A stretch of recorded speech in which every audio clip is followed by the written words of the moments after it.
Hey, what's going on, y'all? This be your boy Scotty by Nature TV, and we're here for a brand new episode of Yes for the Mess, where we talk about celebrity gossip, hot topics, and all things reality TV based. I hope you guys are having a wonderful Tuesday, and I intend on doing the exact same. What's going on, y'all? Now, before we get into today's mess, let's talk about what we got coming up on the platform. Now, today is Tuesday, which means tomorrow's Wednesday, and it means that the Chasing panel will be on tomorrow night, right after the brand new episode of Chasing Atlanta. Be sure to tune in as Scotty, Jamar, Terrence, Tramel, Carl, and Jeremy all come together to give our unfiltered and raw opinions about this new episode of Chasing Atlanta. Then on Friday, Boys Night Out will be premiering at 8 p.m. Eastern Time, 7 p.m. Central Time.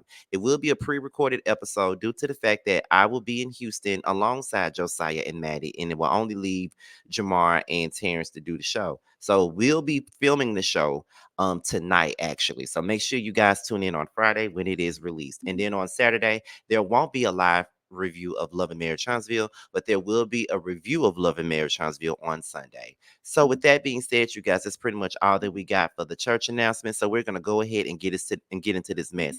Now, as you know, that producer Carlos King and his never-ending speaking of Bravo shows was on his reality talk with the king of what or whatnot. And he has a couple of things to say about Miss Ashley Darby.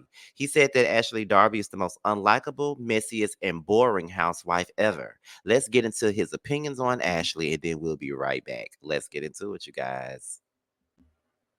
Ashley, who by far is the most unlikable, messiest, boring housewife this genre has ever seen. Talk about Ashley, it. you said what? I said, talk about it. Oh, Ashley has nothing going on without Michael. Even with Michael, I still didn't enjoy her as much because she never gave anything of substance. Ashley belongs on the Disney Channel auditioning for Pokemon or The Little Mermaid and being down in the sea and just because she's a pretty girl. You know, she's a pretty girl. You're not a reality star because you don't have the ability to be real. You are there as a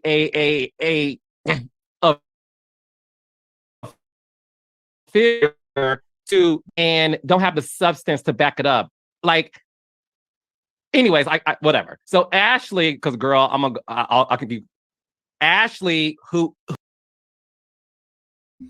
So that was Carlos King basically speaking on his opinion about Ashley Darby. And while I think that everybody has a right to their own opinion, and while I do like Carlos, even though he gets on my goddamn nerves most of the time when he's talking, he has a right to his opinion. But I think that it's very funny that he has this to say about Miss Ashley Darby when all of that can be said about his queen, his love, the woman that he loves the most on this show, and that is Giselle. Now, I will say that Ashley has been a tad bit boring the last couple of seasons. When I first got into Real Housewives of Potomac, I liked Ashley. I enjoyed her stirring the pot. That's what she always did. Okay. She stirred the pot that first season, the second season, the third season. She was the one that got things popped off. But by season four, when everything went down with Michael, that's when she started to kind of shift the narrative in a sense, you know. Season four, season five, season six on up, that's when she shifted, you know, the narrative or whatnot. So, you know, she's still messy, but Ashley is not as menacing as she was before. But what I will say is Carlos is just biased, okay? Because he say all this about Ashley, but yet Giselle never has anything going on, but you praise her. Giselle never shares her life, but you praise her. Giselle never has anything to show, but you praise her. Um, it's ridiculous at this point, and I just think that when it all boiled down to it, you just don't like Ashley, and that's okay. But if you're gonna criticize her for what she brings or what she doesn't bring, you need to apply that same energy to Giselle because Ashley and Giselle are one and the same. They both stir the pot. They both never really have nothing going on in their real life, and if they do have something going on in their real lives, they don't never show it.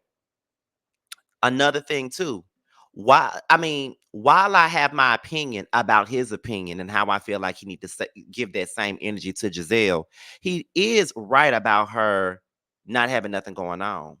because right now she's just stirring up the pot between Wendy and Nneka, and then she's not talking about the lawsuit with Michael.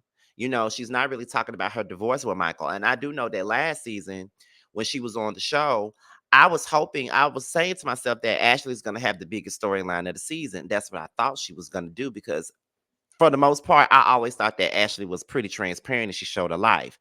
But we barely heard her talk about her divorce. She may have spoken about it at the beginning, but she barely talked about her damn divorce. And I just didn't understand why that was. Like, why are you not talking about something that is very much so going on in your life? Like, that's one of the biggest things that's going on. And that's all you really got to show right now. And you know that we want to see it. So so what's the tea? Like, what's going on? And you're not giving us anything with the situation. Like, you're not showing us nothing. You're not talking about it. So it's hard to really root for you when you're not speaking on things that we need you to speak on. You know, so all you want to do is sit up and keep up shit going with Nneka and Wendy and you and Candace and stuff. It's just like with Giselle, like Giselle deflects. She don't talk about her real life. She uses her girls as a crutch. You feel what I'm saying? And they're more entertaining than she is. They make her likable. So to me, it's like, girl, like what are we doing? You know what I'm saying? Like, what the fuck are we doing? I just think that Carlos King have a separate set of rules for other people because Giselle ain't likable. She messy. But you don't say nothing about that because you make her one of the top, one of the top tier housewives ever. You feel what I'm saying? That's why a lot of the times I can't take a lot of the things that Carlos be saying seriously, although I love him. But my thing is, you have so much to say about these damn Real Housewives. Girl, what about your own shows? Can you please speak about Love and Marriage Huntsville and why that needs a reset? Can you please speak about how Love and Marriage DC is damn near a year in and we just now getting ready to get an announcement about it? Can we talk about how you're allowing Bell Collective to be whack and that's your best show out right now? Can you please get into that? Can you talk about how Love and Marriage Detroit started off promising, but now it's whack as and don't nobody give a fuck if it ever comes back or not? We need for you to have these same criticisms about your shows. Can you talk about how Mel is the one that is the producer, but she ain't filming with nobody because she don't like them, and the show is fucked up because nobody on the cast likes each other? Can you talk about that? No, you're not gonna talk about your own shit. That's too easy for that's too hard for you to do. But anyway, that's pretty much all that I got on Carlos right about now. So we're gonna go ahead and pay bills before we get up out of here. Now, make sure you guys support Tramiel. He has a brand new single out called "Long Days." It's available everywhere on all streaming platforms. So make sure you guys purchase and stream. Okay, Bando has a brand new record out called "Bando's Dream." It is now available on Spotify, Apple Music, and YouTube. And he also has a brand new song out called "DUI," and that's also available everywhere as well. So with that being said, y'all, this be your boy, Scotty by Nature TV. Be sure to like, rate, comment, subscribe, share this video, and also click on the notification bell so you can be notified whenever a video drops. And if you want to follow me on any form of social media, my Twitter, my Instagram, and my TikTok will be down below. With that being said, you guys, your boys up out of here. And until my next video, I'll holler at you guys a little bit later. Bye.